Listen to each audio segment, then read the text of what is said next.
start with the anatomical features. Mice are excellent climbers, can jump up to 12 inches, can squeeze through small openings larger than 1/4 of an inch, and enter your home in autumn where the temperatures at night are colder.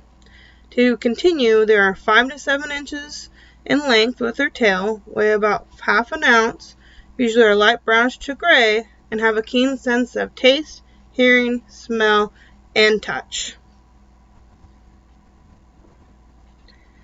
And to continue, they have short, broad, dark small feet with smooth fur, pointed muzzle, and large ears. The things they like to consume are cereal grains and many things such as bread, sweets, and dog food. And you have to remember they will sample many different foods if it's available for them to easily get into. Now, for their reproduction cycle, their nests consist of shredded paper and other materials with 5 to 10 litters a year with 5 to 6 young per litter with a total of 60 a year. And their lifespan is 9 to 12 months. Now for their habitat, they love human structures, storage boxes, attics, barns, sheds, lofts, basements, crawl spaces, cabinets, and loves warehouses. Now for their behaviors, they are active at night, get into small holes, jump up 12 inches, and climb 13 inches up smooth vertical walls to get into wherever they want. Now for the signs of mice, you could look that their droppings are 1/8 to 1/4 inch in length with tapered ends, strong urine odors with gnawed holes in food and base bar, oil marks, rodent runways, rodent nests, scampering noises at night, and of course unusual pet behavior if you go see them chasing around the house. The types of damage and associated costs are globally every year mice and rats cause nearly 20 billion in damage and wipe out as much as 1/5 of the world's food supply. So crazy. To continue, they commingle with humans and that creates a contamination of the food supply. And you gotta remember that mice are more difficult to control than rats. And to talk more about their damage, they chew up isolation and wiring, creating a fire hazard. They will also chew on paintings, books, mattresses, documents that you can't get back.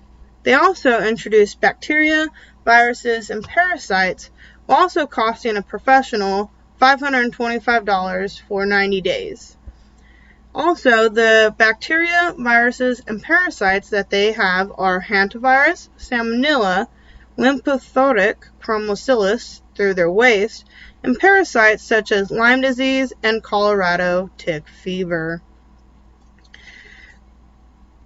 Now, for a management plan, for a good management plan, you need to be a continuous and strategic. Otherwise, the benefit of return measures will be lost and the mice will return. Your management options are exclusion, trapping, baiting, and predators. And how these management options work: exclusion, limiting shelter and food services. They can survive on very little. Pay attention to eliminating places where mice can find shelter, and you have to be thorough with your eliminating the gaps and other openings 1/4 of an inch bigger. Now for the snap trap pros, they have no hazardous rodenticides. You know you got the animal, and they allow for disposing of the trapped mice, eliminating the dead mouse odor, and you need to be thoughtful about your placement. Now here's some instructions. Release the arm bar, make sure the bait to station, pull back the kill bar, and hold securely. Place the arm bar over the kill bar and secure on bent tab on the bait pedal. Place traps where the signs of rodent activity are visible or along walls where mice might travel. Now I'm going to show you how to set up these traps. Today I'm going to show you how to set a Victor snap rat trap. First, you take off the pin that's right there to release this arm bar. Then you're going to securely grab the kill bar, pull it back. Then you're going to take this arm device, and you're going to put it right underneath this cheese. And depending on where you put the bar, this side will be firm, this side will be sensitive, right here. So I'm going to move it a little bit halfway.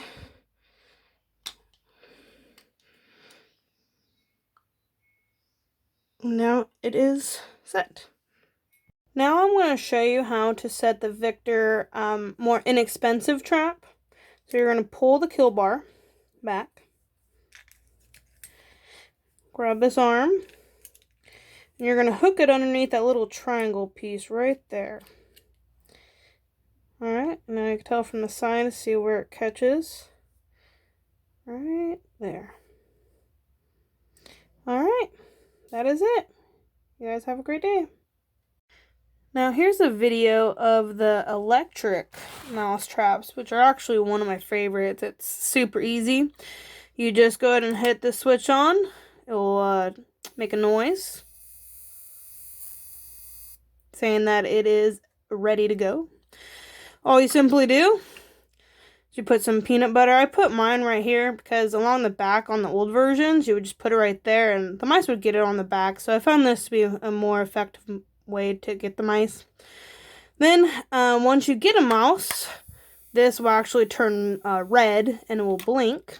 So you know you got something.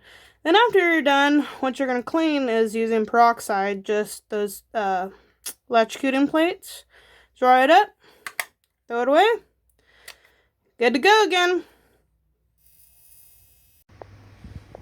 Alright everybody, here is where I've noticed most of my activity is occurring. So that is why I have the glue traps and the 2 different kinds of snap traps to see what's more effective. And more the merrier. Then what I noticed is they like food. They come from along the side over there. They like to run along walls, go along the side. Then here's some signs of activity next to some yummy food. And also, mice, they love dog food. So a lot of where I get them is actually in this corner. I'll put electric trap. And they come around the corner. They'll run along that baseline all the way around to where I've even noticed some of the smudge marks. And they will also find food from my kitchen counter. So anything yummy.